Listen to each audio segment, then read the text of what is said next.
What is going on, everybody? Welcome to Hogwarts, and we are here with the final ever G1 Climax for 2025. I am Vin, here joined by TJ, and it's time for the GOAT.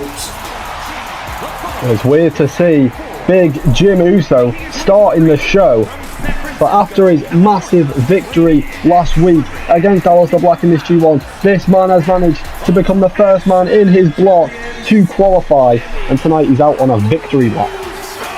This match he's got scheduled with Mr. Suspended Jay White literally means jack shit. It doesn't matter who wins, who loses this match. Jimmy Uso is qualified, Jay White is eliminated. Well, Jay White shouldn't even be here tonight, so I'm sure Jimmy Uso looking to wipe the floor with him. The Authority member, the GOAT, one half of the tag team champions. Indeed. Block B is a lot more simple compared to Block A. In our main event tonight, it will be Ilya Dragunov one-on-one with Aleister Black. The winner will face Jimmy Uso in the semi-finals of the G1 Climax. Block A is a little bit more complicated, but we will speak about that when we get to Block A. Meanwhile, here comes Jay White, who quite frankly should probably be watching this match from his couch right now because he's suspended for a month and also eliminated, therefore there's no point in him being here tonight. And honestly, I think if he loses this match, we should just extend his suspension for wasting all of our time. Honestly, I actually just hope Jimmy Uso wipes the floor with him. I hope Jimmy destroys him. It's what Jay White deserves. He got suspended, and in his suspension, he ended up actually getting completely fired from emergency hold, and he was just sent to overkill and, fodder. We've got to make the most of these matches because this man's not getting booked on a weekly show for the next month. So let's see if he can do whatever it takes to beat Jimmy Uso. Jay White's final match of the month right here, and it's against the GOAT, Jimmy Uso. I said Jimmy doesn't have to win this, but he really should win this. And let's get this match. Obviously, the 10-minute countdown as we've had for the last 7 weeks, and it all comes down to this week. It's been so close. Jimmy Uso already going for a nice little roll-up pin.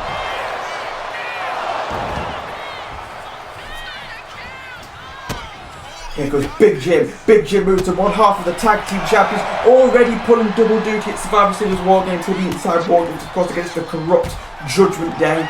And he will also be defending his tag team champions against Awesome Truth along with Carmelo Hayes. If he wins his G1 semi-final match, whether that's against Ilya Dragunov or Aleister Black, he will have triple duty at Survivor Series. Well, there's a lot on the plate for Jimmy Uso. You've got to think maybe might be a lot on his mind tonight, but he has to just focus on tonight, get through Jay White, and then look forward to Survivor Series because he's not alone. He's a member of the Authority, and when you represent the Authority, expectations are higher, pressure is heavier, every match is watched closely. You also have friends, you have family to look to the side of you. Luckily for Jimmy Uso, he always has that. Yes, he does.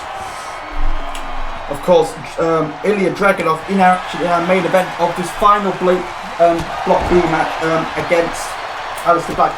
Ilya and Aleister are two men Jimmy has already beat, and he's going to have to face one of them again in the semi-finals. Also, we've got the whole drama with Ilya Dragunov and the Judgment Day. Will Ilya join the Judgment Day for War Games? It's looking unlikely. What we saw on Overkill 2 nights ago, the Boogeyman yet again tried, but because of Ilya's hatred towards Dominic Mysterio, Ilya refuses to fight the Authority at War Games. Will Ilya change his mind? It's not looking likely, because I think Ilya's got this G1 to focus on, and he's in our main event tonight.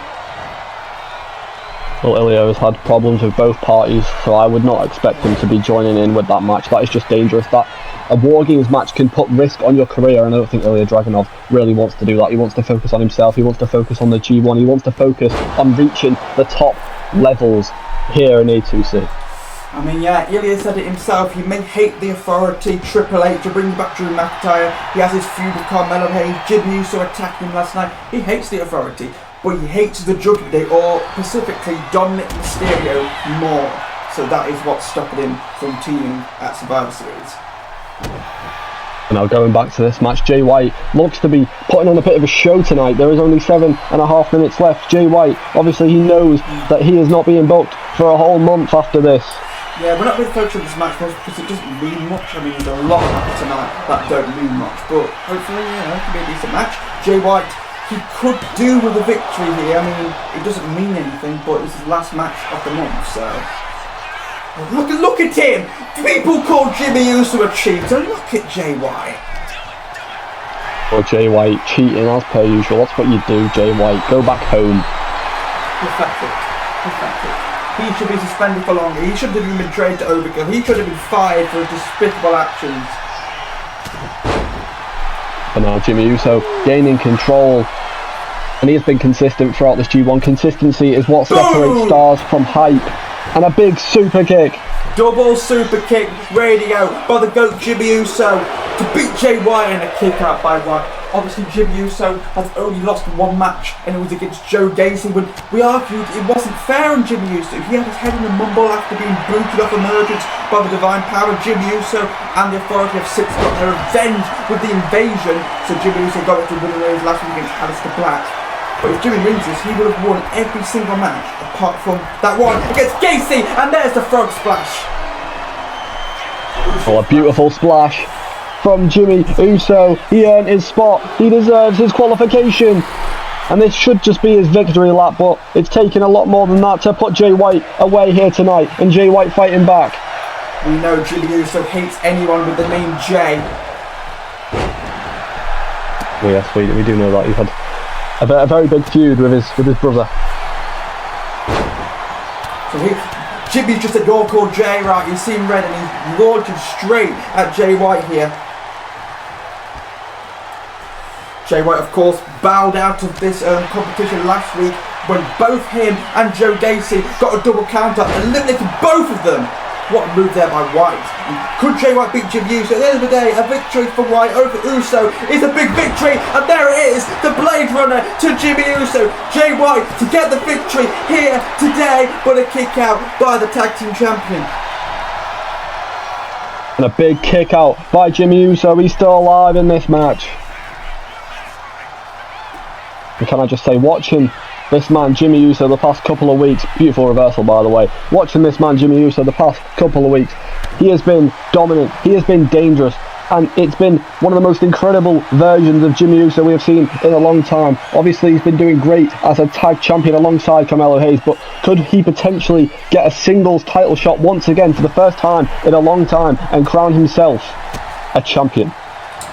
After all, it was Seth Rollins on behalf of the Divine Power that booted Jimmy Uso off of Emergence in the first place. If Jimmy Uso wins the G1, does Seth Rollins, the world champion, need to watch his back? I believe so. I think the Authority looking to take over the entirety of A2C, and I don't think Jimmy Uso is going to turn on one of his brothers, Johnny Gargano. Dropped into the face, and what is Jay White thinking now?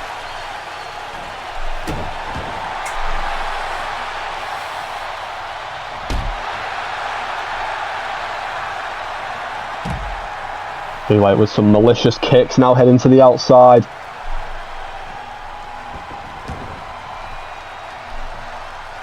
Jay White clearly does not want to be on the outside. Now bringing it back inside, looking to give some more dominance towards Jimmy Uso.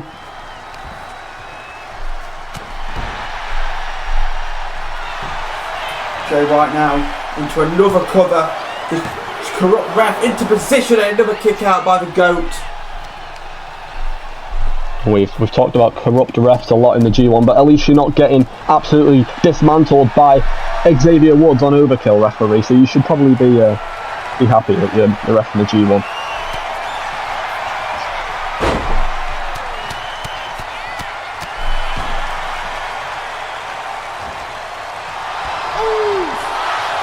Now Jimmy calling him up. What could he be going for?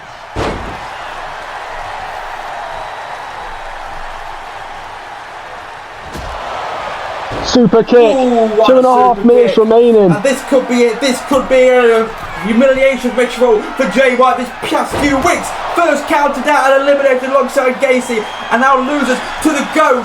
Could Jimmy Uso about to be taking the full points? He does. Jimmy Uso beats Jay White, and does that make him 18 points? I believe so. The first and only man currently, I believe, to be on 18 points. And what a victory lap for Jimmy Uso. An incredible performance. He will completely top block B. Ilya or Black will join him below him, but Jimmy Uso tops block B on 18 points. The only man to get 18 points, of course, Kenny or Brett on block A could reach that later in the show. But yes, Jimmy Uso wins. He didn't need to win it anyway, but he does. He tops the block completely on 18 points. And we'll have to see who he faces in the semi-finals later between Ilya and Black. We're now moving on to a match that means everything to a certain man, and here he comes. Yes. This, we've got to talk about now the complications of Block A, which is very complicated. But all you need to know is Cody Rhodes has to win this match against the American Dragon.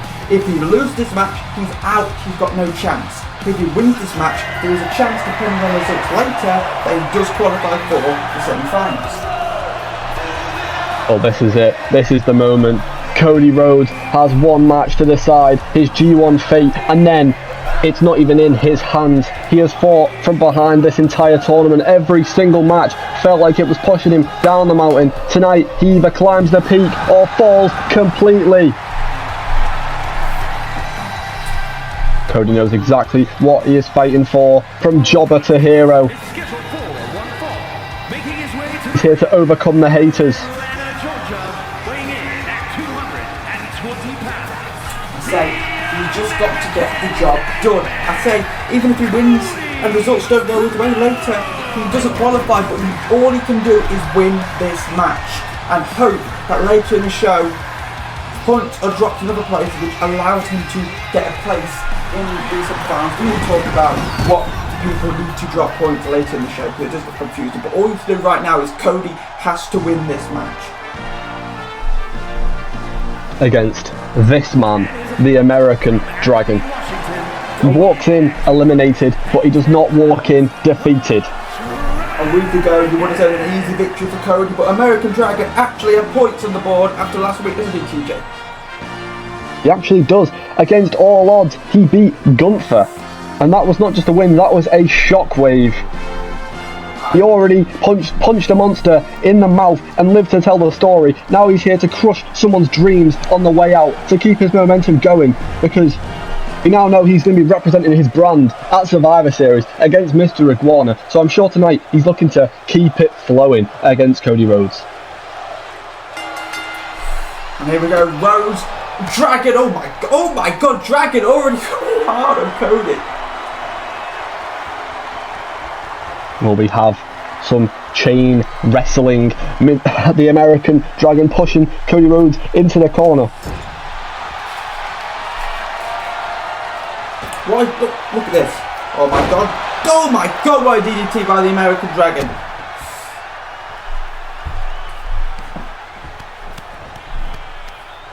And some devilish kicks from the American Dragon there. Showing no remorse for Cody Rhodes. It's the American Nightmare versus the American Dragon. Which American is going to come out on top tonight? Currently, it's the American Dragon on top as he goes for a pin. Kick out at one. Kick out at one by the Nightmare of America, not the Dragon of America. I mean, this means everything to Cody. Cody, after he started the G1 in the middle of a losing streak, he's got his way back a bit, got a few good victories under his belt. If he manages to qualify for the semi-finals after all this, what a comeback for the American Nightmare. Well, yeah, Cody has got everything against him. He's fighting pressure, he's fighting the clock, he's fighting his demons, he's fighting the jobber allegations. But knowing Cody Rhodes as an elite competitor as he is, my thought is that he's going to overcome all of those obstacles and make his way through this tournament tonight. Indeed. I say you can't count Bryan Danielson out here because he did defeat Gunther last week. Gunther. Who's Bryan Danielson? Well, last week the American Dragon beat Gunther, so he's got a bit of that win under his belt, hasn't he? Yes, he does. But, you know, we can't go pointing around rumours. We did that last week. Yeah, we got told about that. But now, here comes the American Dragon. Both men on the outside. Referee was at a count of 6, now he's back to the start of the count, but Cody Rhodes now fighting out of the hold. I believe Cody has to win this. He can't have a count out or anything like that. He's got to get 3 points. He must get those 3 points, and then as I said before, it's not even in his hands. He can do his part, he can win this match, but at the end of the day, it's not even down to him whether he gets through to the next round or not. Yeah, it's not like Ilya and Black in our main event where the winner, no matter what, if you win your match, you qualify. Cody does have to win his match, but he's got to hope other people drop points later in the show. People like Kenny Omega, people like Bret Hart. What? Cody! Oh no, that would have been amazing if that hit. He tried to time it perfectly, but now... Well, that's the kick. Oh, Cody Musso! Cody Rhodes on fire. Holy cow. He's showing a great deal of athletic ability against a luchador himself, the best luchador of all time, the American Dragon. He should be prepared for these sort of moves, but now... Could Cody Rhodes? No! American Dragon kicks out. He's not going down. American Dragon needs his wins on the board. Oh, here we go. Here we go. Hooks to both legs. Maybe mocking some of his biggest rivals in the Authority by hitting a pedigree on the American Dragon. And here we go. He's going for it. Boom! The American Dragon just took a trip to the crossroads, and we're still 6 minutes on the clock. Cody Rhodes does his part. And talking about crossroads, the American Dragon just looks like he's been hit by a car. He's not getting up. He's flattened, and Cody Rhodes has done his part. It all comes down to the matches later tonight. Cody Rhodes, what a warrior. And what a performance in the G1 Climax, whether he qualifies or not. Wow, wow, wow. Cody Rhodes is on 15 points, the same amount of points as Kenny Omega and Bret Hart. And if they drop points later, Cody Rhodes will qualify to the semi-finals. What a comeback. What a comeback from jobber to hero. Speaking of jobbers... Not you, I was expecting Grant. Well, this man's not been doing the best either. Well, in the G1, maybe he should do a lot better on Emergence. Making his way to the ring. Like Grant. This is actually a rematch from Emergence a week ago, where Gunther beat Iguana thanks to, fully enough, the American Dragon. American Dragon and Iguana will have a match at Survivor Series in Brand Warfare. Iguana of Emergence versus American Dragon of Overkill. American Dragon just lost. Will Iguana also lose? That is very true, but here comes Mr. Iguana. Look, I'll be completely honest. He must not be 100% tonight. Lost Friday on Emergence. Obviously, Gunther beat him, and the real damage came after the match when the American Dragon blindsided him. That was a targeted attack. That was deliberate. That was an attempt to injure him long term. But tonight, he has a mission for redemption against Gunther, and potentially just to survive until Survivor Series to finally get his redemption on the American Dragon. Yeah, indeed, Mr. Iguana. He's not the best. I believe Iguana and Dragon did face the G1, and Iguana actually beat the Dragon.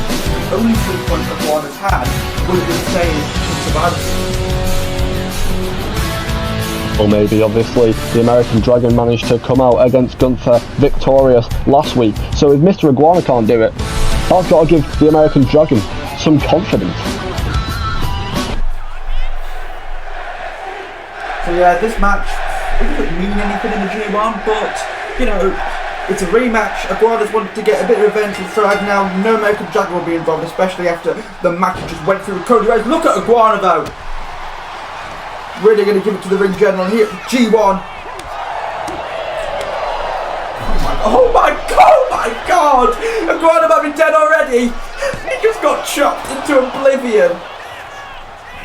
And he may have already been eliminated from the G1, but do not make the mistake of thinking that he's taken the night off tonight. We've seen how aggressive Gunther can get, and he went for that dinosaur dropkick, but Mr. Iguana dodges out the way, and a beautiful sit-out springboard from the top rope. at the end of the day, if Gunther wins this, he'll be on 6 points, which is above Mr. Iguana. So Mr. Iguana and Gunther both on 3 points. Whoever wins this match will get to say they finished above the other. So there's that. This match is for bragging rights. This match is about pride. It's about proving something to the people sitting at home and sitting in the arena. Let's see what these two men have to show tonight. I mean, it's not just that for Iguana. If Iguana also wins, he won't just finish above Gunther, he'll finish above the American Dragon. And that might be more important to him. Oh yeah, going into that gruesome match at Survivor Series, obviously they are fighting not just for themselves but for their brands. So there's a lot of pressure in a match like that.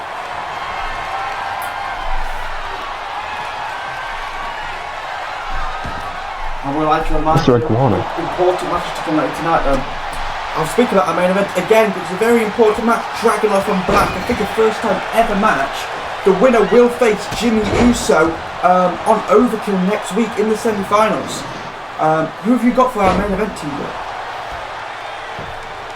I think that Aleister Black has been dominant in this entire tournament. I feel like he's going to come out on top of Ilya Dragunov here tonight.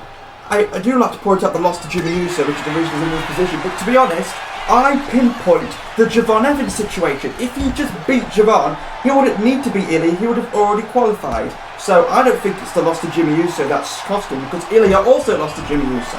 It's the draw to Javon Evans, which has really stuffed Aleister Black over.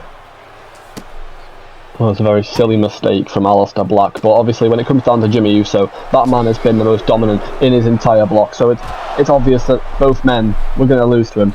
But when it comes down to that Javon Evans match, I feel like he just got unlucky. He just couldn't get the job done. He didn't even hit a black mass until it was too late, and that was outside the ring. It's just silliness by Black going after losing that, just assuming you'd be able to beat both Jimmy Uso and Ilya Dragunov. It's just a bit silly. But Gunther's really just killing everyone here. Jesus Jones. It's just bullying outside the ring. Referee at a count of 6. Maybe Gunther's now supposed 7. To kill him. Maybe he's supposed to kill him. That's it. Make a statement. And he's just showing absolutely no respect to Mr. Iguana, making him out like a joke. He's bullying him again.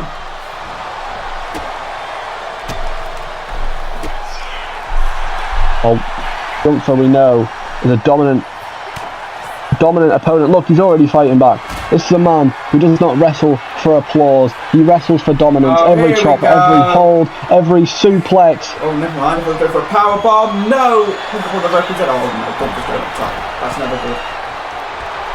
Well, we could get a big splash, but now he's calling him up, so we could get an elbow drop, potentially.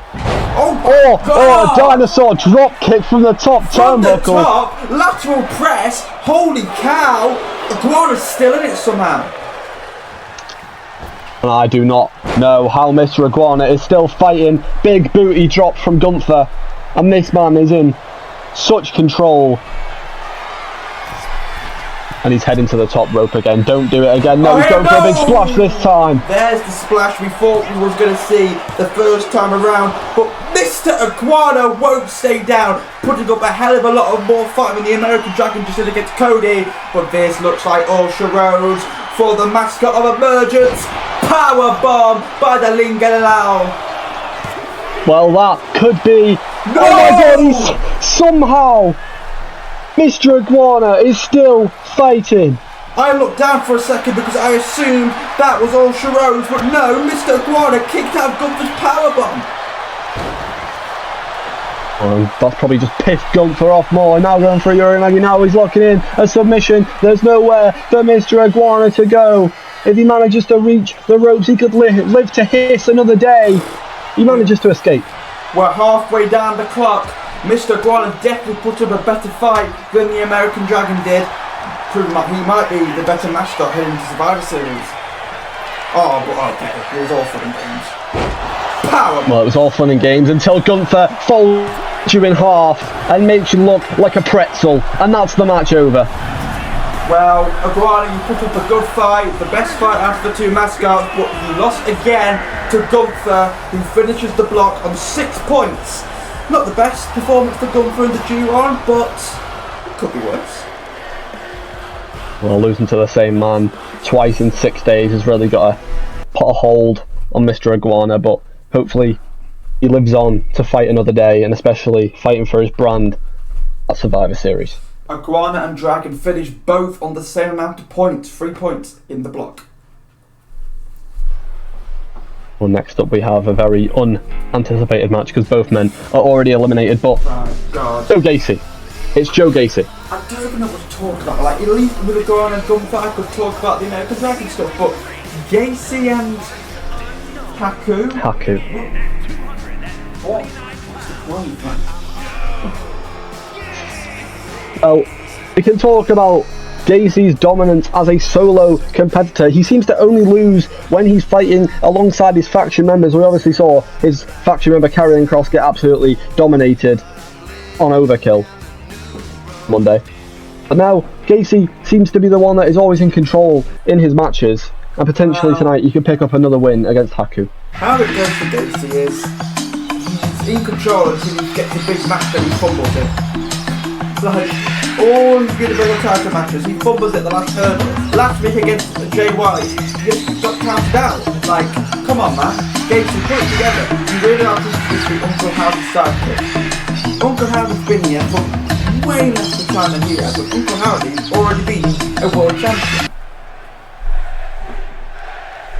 But now tonight he goes against Haku, obviously a beloved member of the Samoan family, some of the greatest wrestlers ever, especially the former A2C world champion Roman Reigns. Do you think a man like Haku will ever reach that level here in A2C? He should have done, but situations have prevented that from occurring. Maybe his partnership with Javon Evans and Finn Balor didn't help his case. I'm just mentioning Joe Gacy recent performances. Obviously drew on a count out, and now he's just missed the springboard completely. Gacy, Matt. Not the greatest look for Joe Gacy. I was just calling you a great competitor, but see what it is. Clearly proving me wrong. He's put his Red Circle tag team attire on for some reason. He's not wearing his, his usual singles attire. What was that about?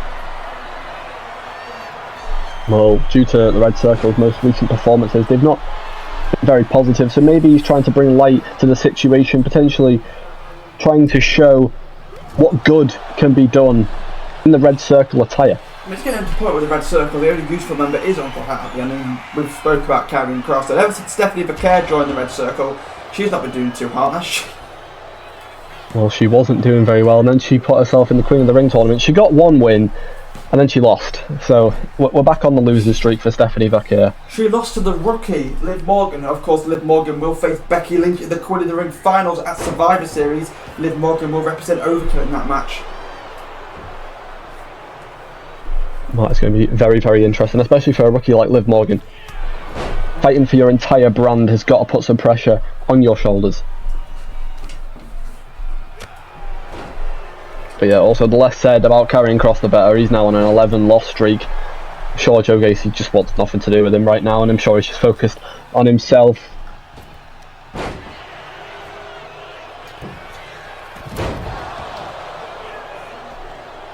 So with a big springboard crossbody. How's your day been, TJ? Not much to talk about in this match. It's been pretty splendid. And this seat at my announce table is pretty cosy. I might just fall asleep during this match. Obviously, Javon Evans was meant to be in the spot, but he was replaced a few weeks ago after he got himself fired. It's even worse than Jay White, he got himself suspended. This tournament has really had a bit of a curse on it. It seems it's always the people that are performing badly that seem to make stupid actions, potentially out of frustration, out of fury.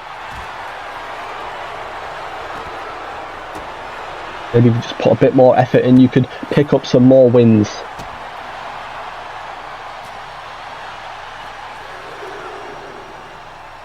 I don't know whether I feel bad for Haku, because obviously he did get put into this tournament late, but he's now, is this his second or third match? He's not been doing good himself. I mean, when he was first put into this tournament, we was a bit like, it's not fair, but this is his third match, and his past two matches have been disastrous. He lost to Ilya Dragunov 2 weeks ago, and then who did he lose to last week? Damien Priest. Damien Priest, exactly. How could we forget? Damien Priest's second win all year, his first singles win this year, courtesy of Haku. So yeah, Haku, he's quite an embarrassment, let's be real, in this tournament. And he could be getting embarrassed again tonight, Joe Gacy. But only a 1 count, and we are just under 4 minutes into this match. I thought maybe he was going for a Rings of Saturn, but go for a choke stab, but Haku reverses.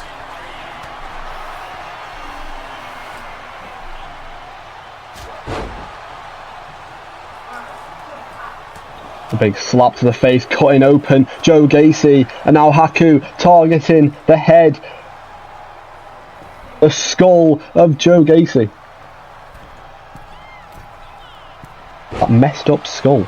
And now Haku just completely missing the mark from the middle rope.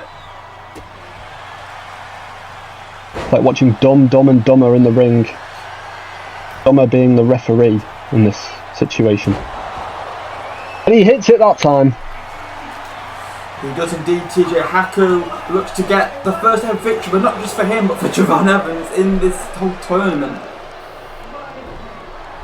Do you reckon that puts any pressure on Haku having to fight in honour of Javon Evans in any way? I mean, you could argue it did, but as I said, he lost to Damien Priest. Yeah, that is true. There's no argument for that. That's just embarrassing.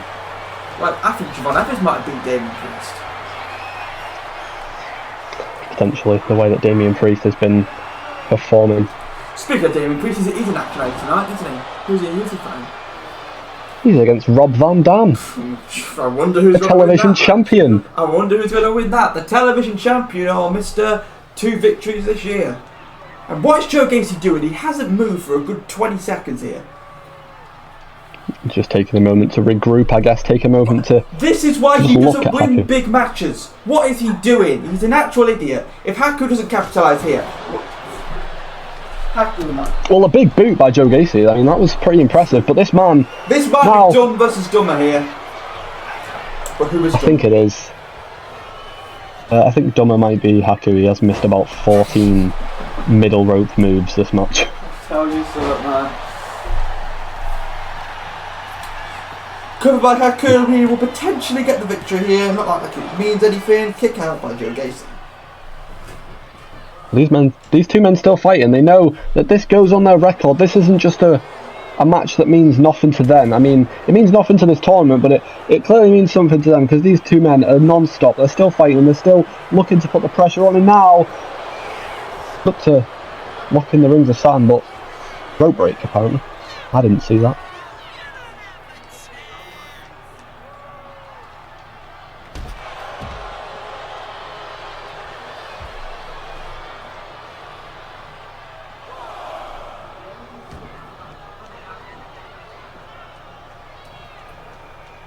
Now Joe Gacy heading to the outside to meet Haku there, looking to apply some more damage, and now he's calling him up. God, Gacy, not on the outside, for goodness sake, what are you doing?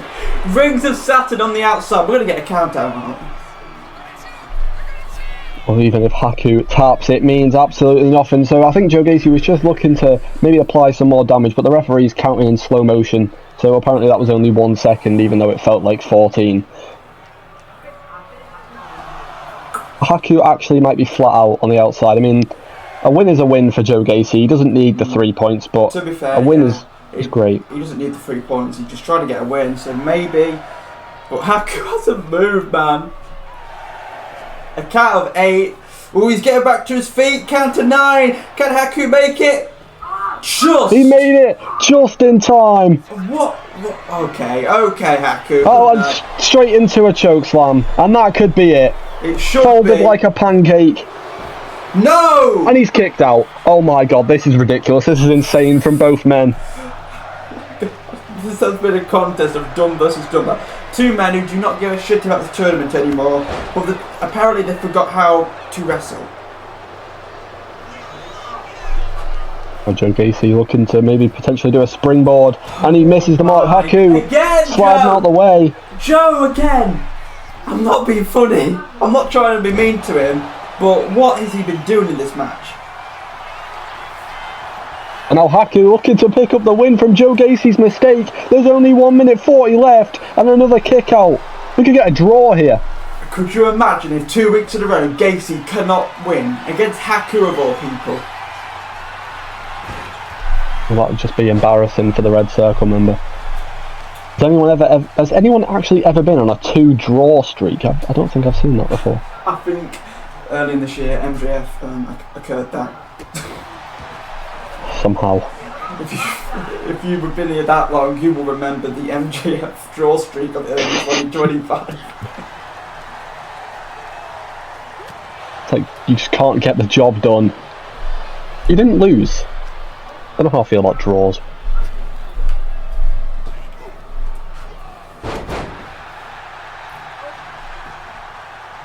Talk about dumb or dumber. Both of them just missing the mark there. But now Joe Gacy applying some pressure. There's only 42 seconds remaining on the clock. We're going to get another draw, aren't we? Unless Joe Gacy can lock in a submission hold or potentially... It doesn't look like it is anytime soon. He's just jumping the ropes. Oh, leg drop. Go for the pin, Gacy. You've got 30 seconds. He's heading onto the outside. He's going to miss, isn't he? Look where he is. Oh no, maybe he'll get it. No, he dodges out the way. But could this be Haku's moment? Never mind. What are they doing? 14, 13. Oh my god.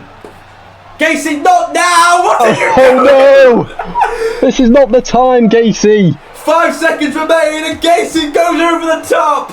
And ladies and gentlemen, that is all charades for Gacy and Haku. Why are you... Oh my... Why was he, like, confused? Well, both men went out with a bang, I guess. Gacy just showing his high-flying ability. Just jump to the outside. You can stay outside and you can walk to the backstage area, mate, because you're not coming back. Get those guys out of here. I've never seen such a weird performance in my life. And here we go, a match that does mean something. Maybe not for this man, but it does mean something in this competition. Well, it's the best in the world. It's CM Punk. Not on the best run of form right now, but whenever he's here, we know we're going to have a jam-packed, entertaining match coming. Are we going to see it, TJ? We are going to see it. I think the Pepsi man is going to do it. Oh, he's going to do it. We know what time it is. Every time he is here. Oh, he's going to do that. Oh, he's going to money. Oh my god. The fingers are straight with the floor. Hey, TJ, what time is it? It's clobbering time! Booyah! CM Punk already eliminated after he lost to Kurt Angle last week. However, he could stop Cody Rhodes, is it, from qualifying? I believe so, yes. So, if Punk beats Kenny, Kenny can't get to 18 points. He'll stay on 15 points. So Cody Rhodes then qualifies, I believe. But if Kenny wins, he gets to 18 points. And then if so what we're saying is Cody is backstage cheering CM Punk on tonight.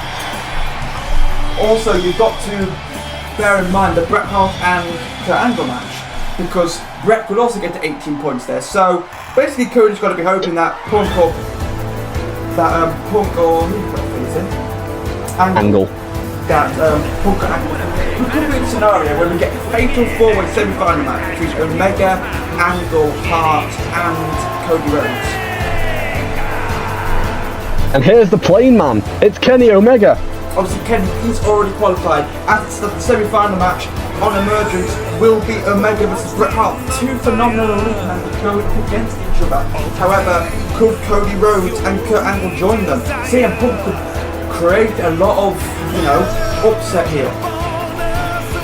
Well, the phenomenal elite have been dominant since they came together, especially this man. He's on a 7-win streak currently in A2C.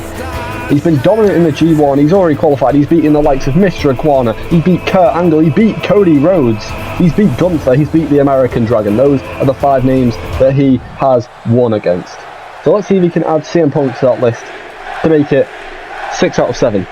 6-7. Very funny, TJ. Thank you.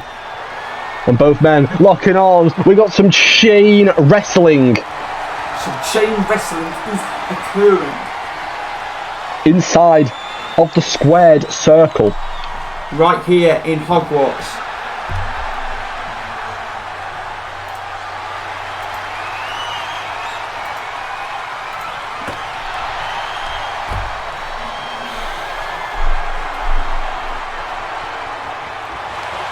Obviously, this is not the CM Punk started this G1. He came in talking about legacy, talking about greatness, talking about proving something. Now he walks into this match with nothing to play for except pride. He's currently on a 3-match losing streak, and tonight is about one thing. If he can't win the G1, he can potentially take someone else's joy with him, take away Kenny Omega's 7-win streak in A2C right now.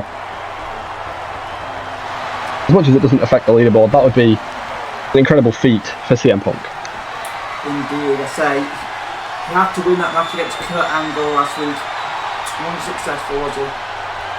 And that's ultimately, it's put in a situation where Kurt Angle might be able to qualify, and Punk could actually help Kurt Angle qualify. Because if Punk beats Kenny and then Kurt beats Brett, Kurt Angle might, he might top the group. But I don't know if he will. He might be on it. He might. I don't know. You never know. I guess we'll find that out as we go along. It's confusing to us as well, guys. Don't worry. I say Block B very simple. Block A not so much. No. But that is the thing. These Block A matches we've had a lot to talk about. The Block B matches we've had not really much to talk about. Jimmy J. White, Haku versus Joe Gacy. Later on with Priest versus RVD. We're all just waiting for that main event between Ilya and Black. Well, that is the main match tonight, but obviously everyone is giving it their all. They don't want to just give away a win. They actually want to participate. They want to create some momentum for themselves. And Kenny Omega trying to potentially pick up an 8-win streak, which is very, very good win streak. Obviously catching up to what was Jimmy Uso's win streak when he was in this tournament, doing extremely well before his loss to a certain Red Circle member. Maybe Joe Gacy traded half his brain cells to get that victory, because what we just saw against Haku, I don't even know what that was. I honestly, I don't think that's the same man that beat Jimmy Uso a couple of weeks ago. That was a diabolical performance, and it has been the past 2 weeks from Joe Gacy. I didn't think that was a Joe Gacy match. I thought it was a Damian Priest match.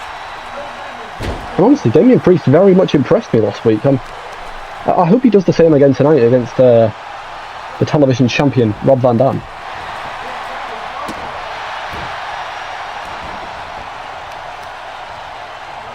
Well, no wonder they call Kenny Omega the plane man, because he flew to that qualification spot so easily, and he's looking to continue the momentum here tonight before the semi-final. Of course, Kenny Omega is involved in that promo on Emergence. Now the Phenomenal Elite is scheduled to face the Red Circle in Brand Warfare at Survivor Series. What do you think of that match, Ben? What was that, TJ? I wasn't paying attention. Sorry. The promo on Emergence, where the Phenomenal Elite is now scheduled to face Red Circle. What do you think of that match? Phenomenal Elite, Red Circle, Survivor Series, 6-man tag. I mean, it could go any way. The Red Circle have not been in good form, while the Phenomenal Elite have been in incredible form. So, I think the Phenomenal Elite have got that one in the bag, but you cannot deny the advent of Uncle Howdy, former world champion. Uncle Howdy could be the real difference maker in that match. Well, you look at the Phenomenal Elite, they've got Kenny Omega, they've got Bret Hart, they've got AJ Styles, 3 superstars that in their own right have created such dominance, but put together, you wouldn't expect them to work well, but it seems like they are. There seems to be I don't know if they are working very great alliance. I mean, AJ's tried to keep it together, but Kenny and Bret, they just don't seem to get along. Plus, they will face in the semi-finals of the G1. Do not forget that. It could be a one-on-one match if results go their way.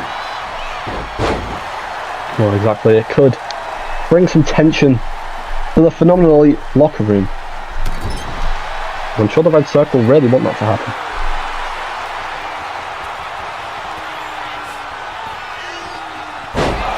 Now going back to this match, Kenny Omega looks to be in control, looking to put CM Punk away. And a kick out at 2.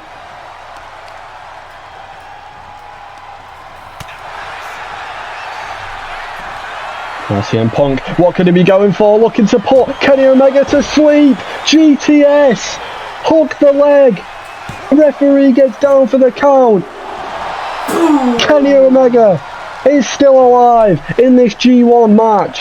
Cody Rhodes was just jumping for joy backstage, but he all went to pieces because Kenny Omega wants to top this group.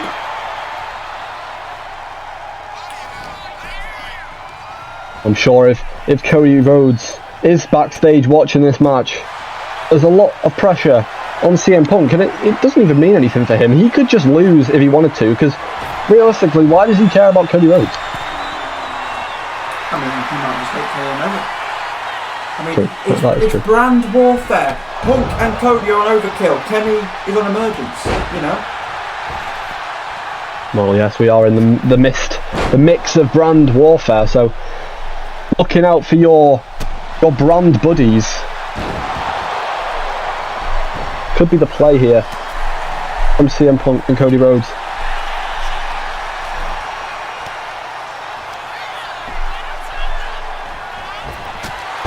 But he can't win a qualification spot, but he can win this match, because one win could really turn your record around, get you some momentum in this tournament, which realistically means nothing to him anymore. It could give him some more confidence in more important upcoming matches when it comes to brand warfare, when it comes to weekly shows for CM Punk. Well, just over 3 minutes left. What happens if there's a counter? Or what happens if there's a tie? What happens? Well, I would assume Kenny Omega gets an extra point, which would make it impossible for Cody Rhodes to go through. Well, I think that depends on Bret Hart, does it not? Yeah, yes it does. Yes, that is correct. So if this is a draw, we'll have to wait and see what happens with Bret and Kurt later. Very confusing. Yeah, it could very much be a draw. There's only 2.5 minutes left. These two men now going back and forth. No one has really came close to winning apart from CM Punk's GTS a couple of minutes ago. Are we going to see it, TJ? We could see the first hockey fight of the night, but I guess we're going to have to wait and see. These two men, chop after chop, punch after punch, slap after slap. And here we go! He's got it! We've got a hockey fight right here in Hogwarts. Pull your wands out! Don't do that. Oh! Bamboozled! Kenny Omega with the beautiful German suplex to CM Punk, and what a show of power, a show of dominance from Kenny Omega. But just about here we CM go. Punk kicking We're out. gonna see it! Boom! V-trigger! And a V-trigger to CM Punk, that's got to be it. But Kenny Omega looks for one more move and he's messed it up. Well, could he potentially still win? He could just hook the legs. No, he's calling him up. He's looking for more. Kenny Omega is not done tonight. There's time left on the clock. Punk is dazed. One winged angel. Cody. Here's the cover. Kenny Omega tops the group. And what a performance from the plain man. Once he gets going, there's no landing gear on him. Funny enough, the only match he wasn't able to win in the G1 was against Bret Hart, who he will have to face again, maybe in a one-on-one match in the semi-finals, his phenomenal elite partner. Well, that is going to be extremely interesting, but what a performance from Kenny Omega here tonight. When it comes to Cody Rhodes, I think it depends on that Bret Hart match now. I believe it does, because now that Kenny Omega is through, he needs Bret Hart to lose, I believe. Yeah, I believe if that happens, that means Kurt and Cody both go through. Exactly, so it's either... I don't know, it's just very confusing. But we just know that Bret has to lose for Cody to qualify, and if Bret loses, Angle qualifies. Yeah, so it will be unless he loses to a count out. Don't even...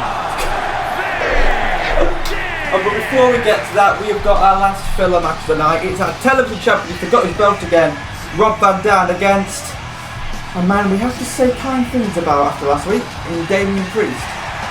Hey, a filler match? This is the television champion you're talking about, Vin. This is the whole effing show. This is the calmest man in the room. This is Rob Van Dam. Are you sure he's a television champion? Where's the proof? I can't actually tell you that. I forgot. He's currently on a 2-match win streak in A2C. I know, He's had too much weed, hasn't he? He's forgot his TV champ again. Probably. But here comes Damian Priest, my favourite wrestler of all time. Yeah, right. The attire is going to be a big question here. Oh, okay. Oh no. he's not got his glasses. Oh no, he's got back to the old attire. He might lose. He had an epic new attire on last week. He had a good match. He beat Haku, but he's gone back to the old one. This is looking good. Well, it's a man who actually won last week, only his second win in 19 matches, and that victory was not just a number on a record, it was a statement of survival. It was a reminder that Damian Priest is not someone you can count out like we did last week, Vin, and we have done this entire tournament. Well, Damian Priest did Haku last week. You know what I mean? Rob Van Dam beat Ilya Dragunov, so there's a bit of a difference there. Yeah, that is a bit of a difference. That's very true. Rob Van Dam could be the one to stop Ilya Dragunov from winning because of that match last week, Ilya and Blackheart are basically in a deadlock for our main event. But guys, if you're going through a hard time, Damian Priest is proof that after so many downs, there is always a way back up. He continued to show up. Someone who refused to let a losing streak define his ceiling. That takes a level of mental toughness most people will never understand. So for that, I respect you, Damian Priest, and I'm rooting for you tonight against the television champion. Maybe you should say that to Karen Cross. There's no hope for him, let's be honest. And I know Priest lost loads of matches this year, but at least he got a win in the middle, you know. Cross has lost 11 consecutive matches. He's probably forgot the feeling of winning a match, to be honest. The Red Circle only win when he's not there. The thing is, he was on a win streak of 3 matches when he debuted, but since that, he's lost every single match. So he's lost 11 matches in his whole career, which is so happy to all be in a row. You've got to feel for him, haven't you? Or do you? Don't know. That's where you get when Joe Gacy's your mentor, I suppose. Oh, a man that loves to draw. You've got a draw streak, guys. Joe Gacy's probably backstage with a little piece of paper and a pen drawing red circles. Man loves to draw. I'm just imagining back then out and putting them on the wall and saying to Cross, this is what you do. Exactly. That's why Karrion Kross has not been great. But then going back to this match, has Damian Priest finally remembered what he's capable of? The power that has always been there, the size that has always been there, the talent that has always been there. Now the confidence is finally catching up. Remember, this man is a former Oceanic champion, Vin. I mean, yeah, he is. We all forgot about that this year. I say, I wonder how many matches he's had this year. He's had 19 this year and he's won 2. Yes. Yeah. 19 matches this year. So he's been active since January. He started the year on Overkill, was quickly traded to Emergence, and he's... I wonder why. Yeah, hang on. I can't remember if that was in form that long ago, like back in the early days of the drafted rosters. Oh my god, what clip I wrote. I say, he lost every match up until he got a win on the SummerSlam kickoff show. He then lost every match again until last week when he beat Haku. Well, he could finally potentially gain back the momentum. I mean, currently it's not looking great for him. Beautiful crossbody from the whole effing show, Rob Van Dam. Talking of Rob Van Dam tonight, he's here to prove himself once again. He's cool, he's calm, he's collected, always. It's been 18 days of him being the champion, and I'm sure he's been over the moon since he's won it. So let's see if he can fly to the moon and land that 5-star frog splash and beat Damian Priest tonight, which he could be going for right now. Here we go. No. Oh, no, he's calling him up. Stop teasing us, Rob Van Dam.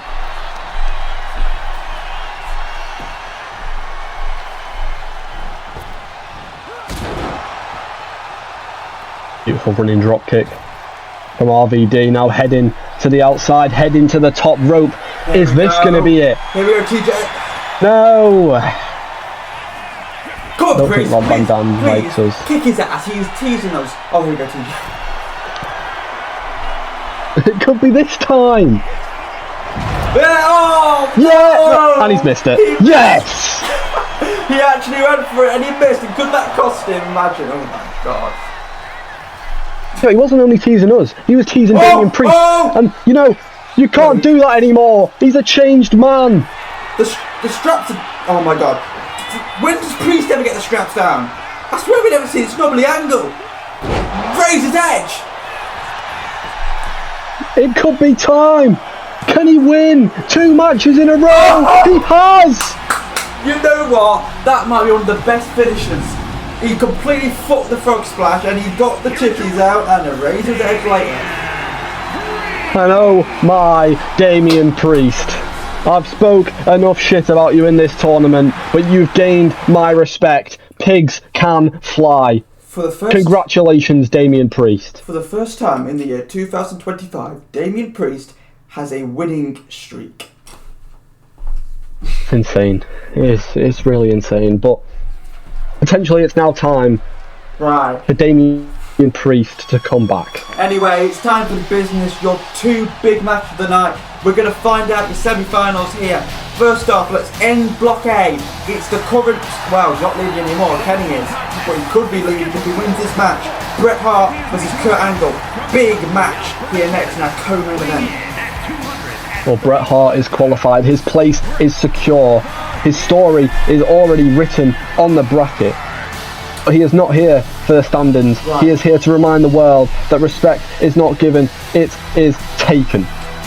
If Bret He doesn't Hart, do charity wins. If Bret Hart wants to make it just him versus Kenny Omega, his faction members against each other in the semis, he has to beat Kurt. Because if Kurt wins this match, Kurt and Cody Rhodes will qualify. But it's obviously better for Bret as well, because it's much easier to go into a one-on-one match than it is to go into a fatal 4-way or a triple threat. He wants every opportunity to himself to get through the semi-final. Especially when that one-on-one match will be against a man who already beaten this tournament in Kenny Omega. Well, precisely, and now here comes Kurt Angle. The math is simple for this man. You win, you qualify, you lose, and it's all over.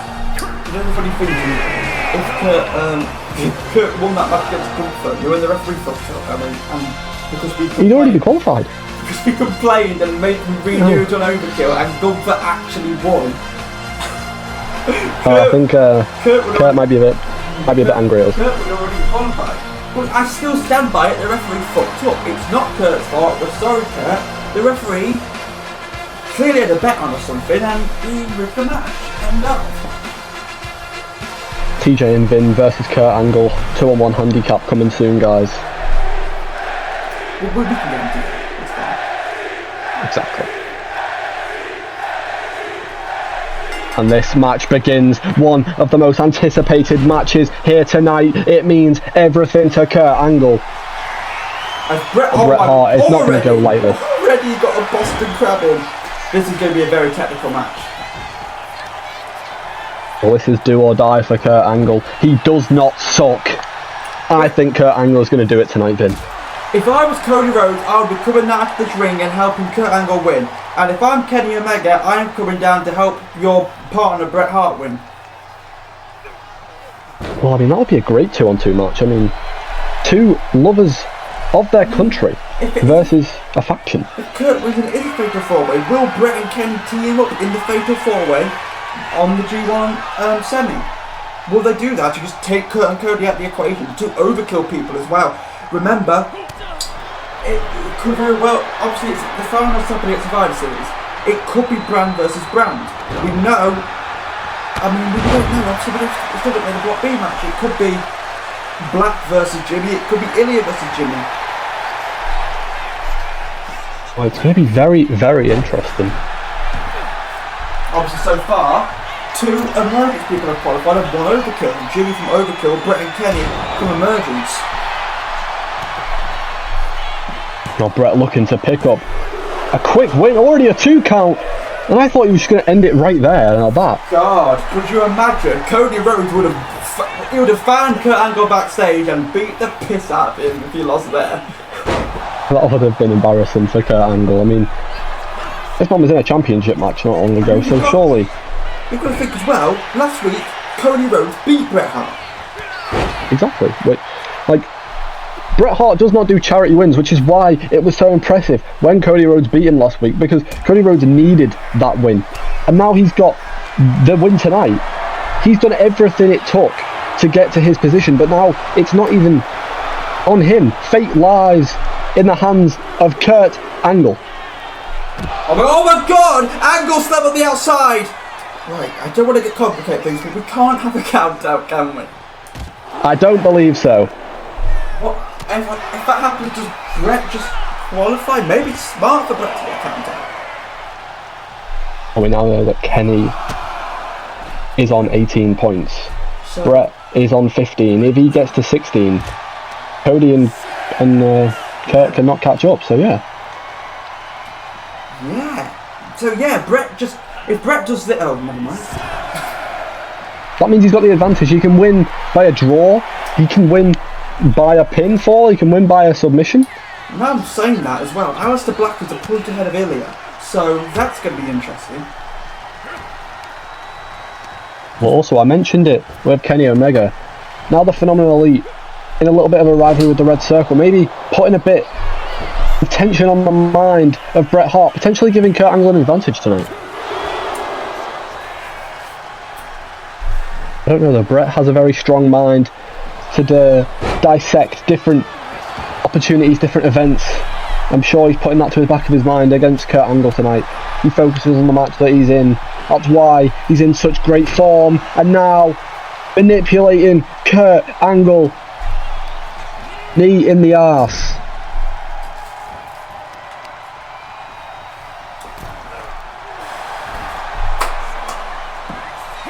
Bret Hart now, Kurt reversed, and God, these two just slop it out. Oh, Kurt Angle, he caught him! Could he do it? Oh no. Oh, the roll up that literally might have lost him this tournament. Oh. He nearly just tried to pick up a win with. Moonsault. Oh, and he's done the moonsault. He did the thing.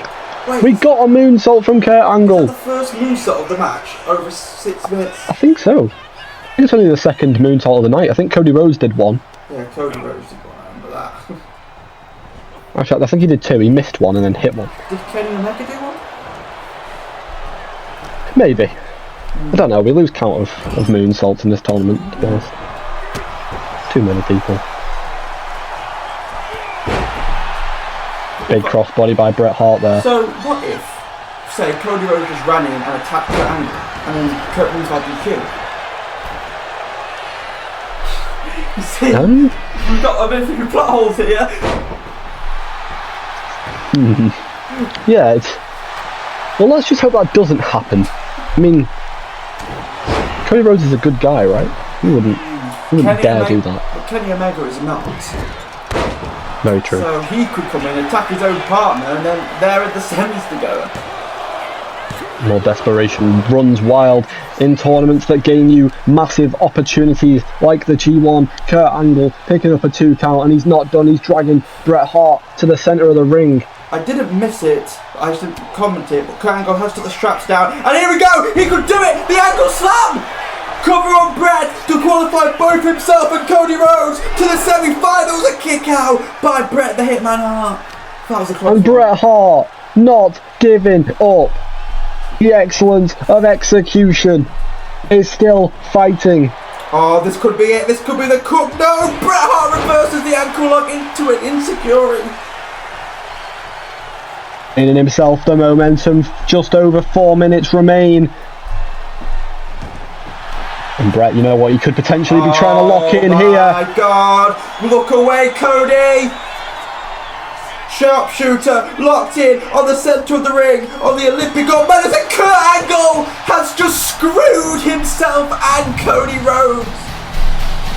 Tapping out with just under 4 minutes left, and that eliminates both Angle and Cody. Wow, after all we've been through tonight, it was really simple. Bret and Kenny will face each other in the semi-finals. Kurt and Cody, they're out. faction warfare. Forget brand warfare. We have the Phenomenal Elite versus the Phenomenal Elite. That will take place this Friday on Emergence in the semi-finals. Bret Hart versus Kenny Omega. Phenomenal Elite meet. But we've got the match we've all been waiting for now, TJ. This is going to be such an incredible match. And here comes the Mad Dragon, Ilya Dragunov. What a story for this man in the G1. Opening week lost to Jimmy Uso. Then he went to the winning streak until last week when he lost to Rob Van Dam again. So this is a massive match, honestly. Well, this is a man who has climbed every mountain in front of him by pure force of will. Heart that does not break, spirit that does not die. Pain is not a warning sign for Ilya, it is fuel. He has been told to slow down, to protect himself, to preserve himself for the future. He ignored every word. He has pushed himself to the limit, not only in this tournament, but in general, putting himself in situations like going against authority members in Carmelo Hayes. That is why he is here. That is why he is still standing. But tonight is not about who is stronger. It is about who refuses to stop. Alistair has walked through fire with a steady pulse. Ilya has walked through fire, screaming forwards. One of them will burn the other down to the next round. Who is going to come out on top? This is the main event. This is what it has all come down to in this G1 Climax. Let's see who comes out on top. Well, this is not just the main event of week 7. This is the main event of the entire G1 tournament. And what two men it has come down to. Alistair Black, Ilya Dragunov. You wouldn't expect it to be these two men, but these two men have been on fire in this tournament. As you mentioned, Ilya slipped up against Jimmy Uso and Rob Van Dam. Alistair Black also slipped up against Jimmy Uso, but the other person was Damien Priest. No, not Damien Priest, God. Javon Evans. It wasn't even... You just couldn't beat him. I don't know what it was. Yeah, it's very stupid from Alistair Black, to be honest. But this is what it has all come down to. 7 weeks, 7 matches, every strike, every bruise, every late night recovery session, all of it leads to this moment right now. 2 men with everything to gain and everything to lose. This man's on 13 points, his opponent is on 12. Yeah, I will bring up again that Javon Evans situation. Because that was a draw, he took a point in that match, which means Black is on 13 points, Ilya's on 12. With technically means Ilya has to win this match at the 10 minutes. Anything else, Black will go through. Yes, the math is simple. The winner goes to the final, the loser goes home. If somehow these two men tear each other apart to a draw, Alistair survives. No second chances, no safety nets. One night, one fight, right here, right now. Alistair Black, Ilya Dragunov, and the Mad Dragon needs a win. He does indeed. We've already got our blockade final match. It's Kenny Omega, Bret Hart. And we'll find out who will face Jimmy Uso in the semi-finals of Overkill next week.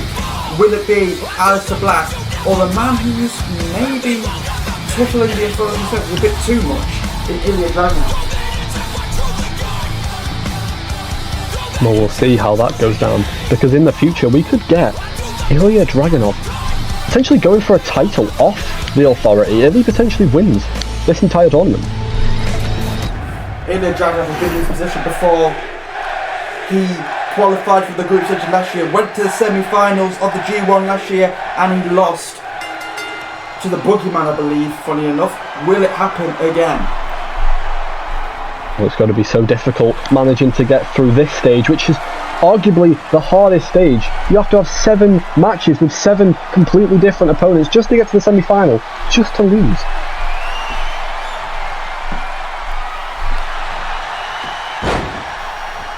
Now Alistair Black now gaining control in this hold. Alistair Black has been the quiet storm of this tournament. No emotional swings, no breaks in composure. He's treated every opponent the same, a body that must fall to clear the path.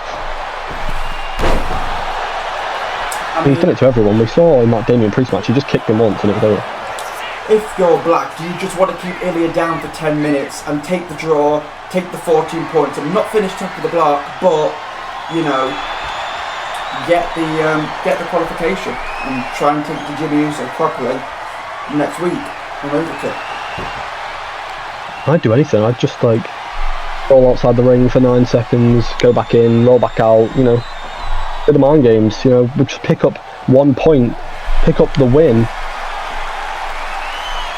Aleister Black is literally in the best position possible tonight. He is. I mean, he enters this match with the advantage. A draw is enough. He probably won't fight. He probably won't settle for a draw because we know Aleister Black doesn't like to sit back. That's the issue, I think. Any sane, like, competitor would just settle for the draw, but that is not Aleister Black, and it's certainly not Ilya Dragunov if he was in this position. Well, these two men Aleister Black was on complete a roll. opposites. He was on a roll at one point, then he lost to Cedric Alexander on Overkill, then Jimmy Uso last week, and yeah, could this be a downfall of Black, or will he bounce back? Hear that round? I guess we'll find out. I'm a poet, and I know it. Beautiful move from Aleister Black, and you've got to feel for Ilya Dragunov's neck after that move.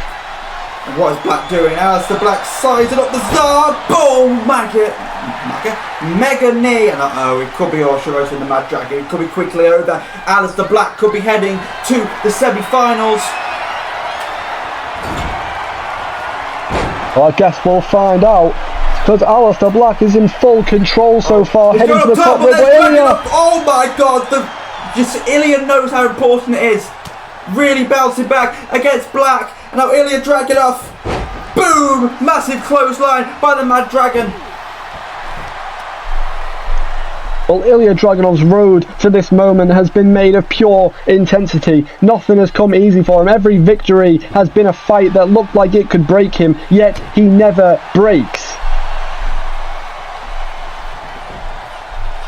He has made his name by embracing the violence that others shy away from, and it is really impressive, and he continues to show in that ring how dominant he is, and he's not given up tonight. This is a match that means everything to this man. Black up and Ilya, oh my god, look at them both go, both no-selling each other's moves. Oh my god. Bulldog from Aleister Black, and now a springboard crossbody landing directly on Dragunov.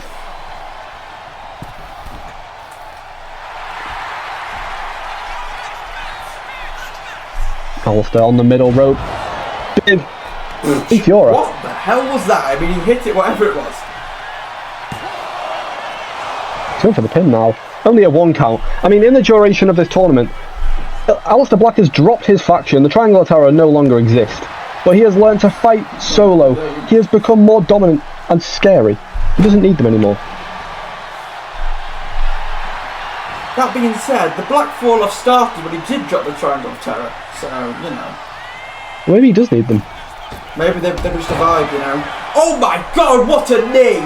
Flying, and now he's going up top. Ilya might be out. Aleister Black. But he's so far away. Oh my god! Black! Aleister Black just flew halfway across the goddamn ring. Kicks out. Ilya Dragunov just kicking out there. He's still in it. Oh, and he reverses. Dragunov from the club to the face. And I'm Dragunov from behind. Ilya Dragunov drops down Aleister Black. Always go to the corner, 2J. Oh my god. Oh. Big knee from Aleister Black. Heading to the outside. Big springboard misses the mark. Oh, he's done a Joe Gacy. Well, these two men are opposites. Aleister is controlled. Dragunov is chaos. Oh, why is it always nowhere? Black, he was aura farming. Oh my god. Black was aura farming, and he could have cost him right there. That was literally out of nowhere. I wasn't even looking at the screen. TJ was talking about something complete. With Black Mass! Black Mass by Dragunov! Oh my god! Ilya just hit Aleister Black's own move. Oh, what a kick out! Holy donkey nuts. Black Mass by Ilya Dragunov from out of nowhere. TJ once again completely distracted. This is ridiculous from Ilya Dragunov. He's doing everything he can. How is Black still going here? I mean, I've seen Ilya be dominant, but this is a new level. This is ridiculous. He's doing things that nobody expects, not even his opponent. He's just used Aleister Black's own move to his advantage and nearly won. Black has just tried to survive at this point.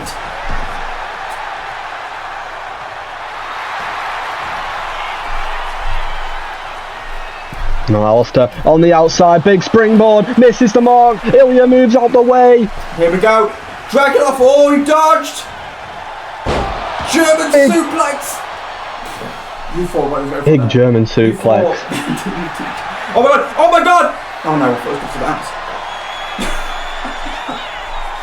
This match, man.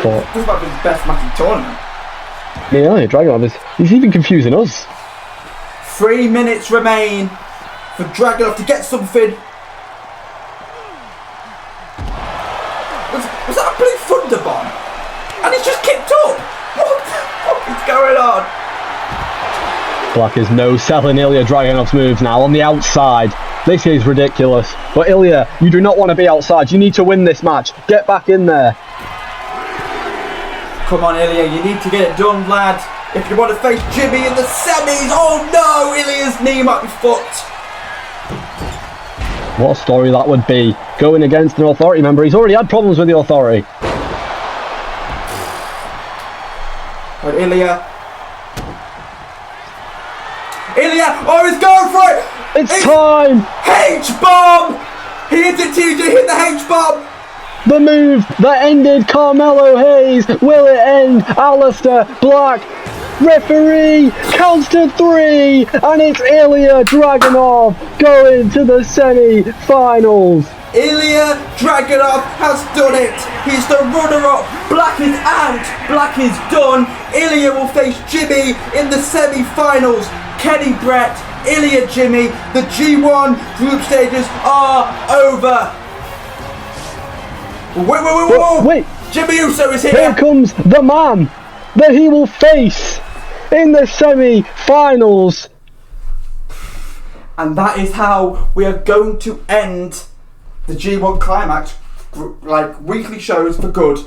The semi-final matches, Bret Hart, Kenny Omega, which is fully enough faction versus faction, and Ilya versus Jimmy. The story there, the Authority, the Judgment Day, everything that's going on. What a great set of semi-final matches, and they will take place over the next week on Emergence and Overkill, and the finals will take place at Survivor Series. And what an incredible G1 block phase. I've been TJ, he's been Vin. Thank you for joining us, and good night. Good night, it's been fun, both of us doing these G1 sessions, but that's it from us. Goodbye.